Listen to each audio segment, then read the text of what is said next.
Given में हमें दिया गया है ओनली एंगल दिया गया है π/8 रेडियन और आर नहीं दिया गया।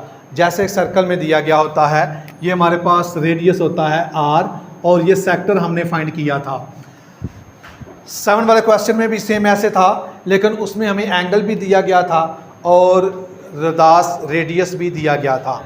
इसको सॉल्व करने के लिए हमें सबसे पहले क्या निकालना पड़ेगा?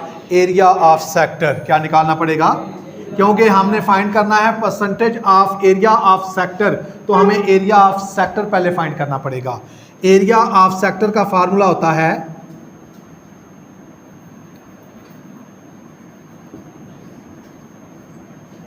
एरिया ऑफ सेक्टर का फार्मूला होता है 1/2 आर स्क्वायर थीटा।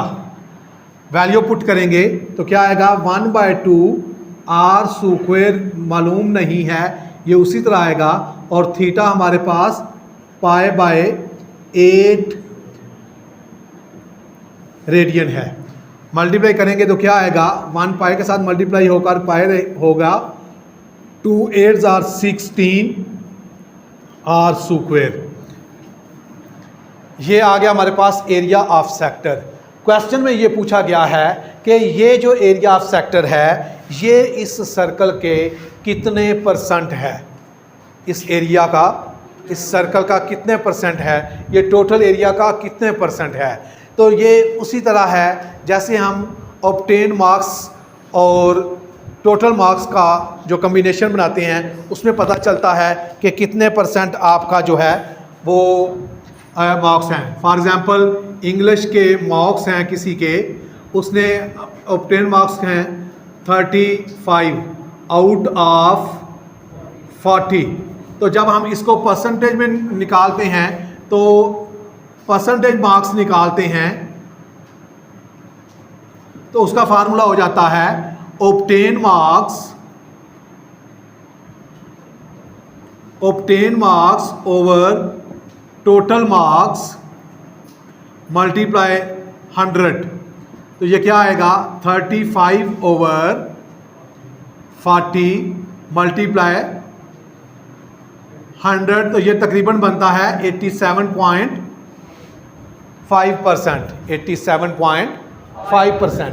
बिल्कुल इसी तरह जैसे हमने ये परसेंटेज निकाली है कि 35 आउट ऑफ 40।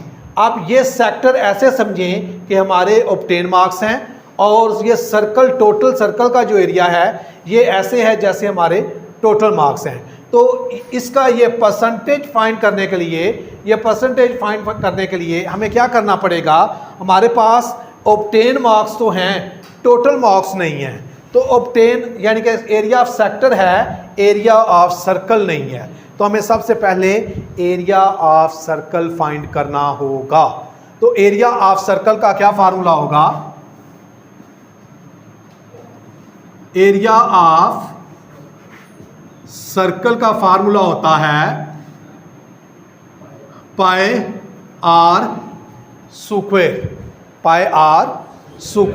अब πr स्क्वायर चाहे तो πr स्क्वायर की वैल्यू लगा लें, अगर वैल्यू नहीं लगानी पाए की तो बिल्कुल इसको इसी तरह आप अपने क्वेश्चन को आगे बढ़ाएं और आप फाइंड करें परसेंटेज ऑफ एरिया, यानी कि परसेंटेज मार्क्स या फिर परसेंटेज ऑफ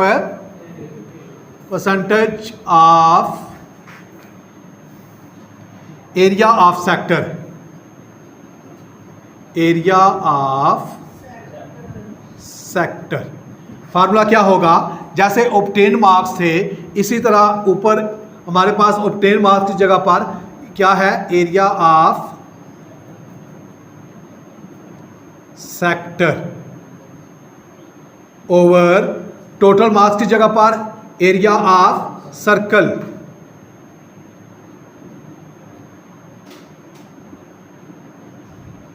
मल्टीप्लाई 100। तो एरिया ऑफ सेक्टर क्या था हमारे पास? π/16 over R square. π/16 R square over क्या आएगा?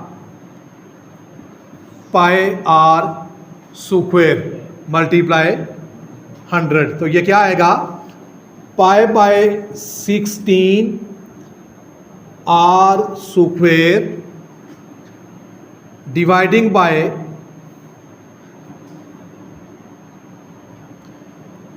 पाई आर स्क्वायर ओवर 1, क्योंकि ये जो बटा है, ये जो लाइन है, ये डिवाइड का साइन पर आ गई और ये पाई आर स्क्वायर उसी तरह आ गया, मल्टीप्लाई 100।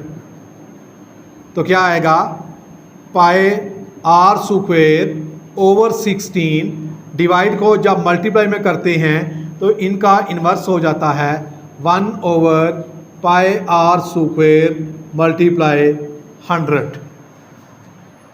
तो क्या होगा, ये पाई आर स्क्वायर ऊपर नीचे एक दूसरे के साथ कट जाएंगे, पीछे रह जाएगा 100 के साथ मल्टीप्लाई होगा 100 ओवर 16। तो इसको डिवाइड करेंगे तो ये परसेंटेज में आ जाएगा 0.25%। तो इससे हमें पता चला कि ये जो सेक्टर था जिसका एंगल पाई बाय 8 रेडियन था, पाई बाय 8 रेडियन था, वो टोटल सर्कल का ओनली 6.25% है।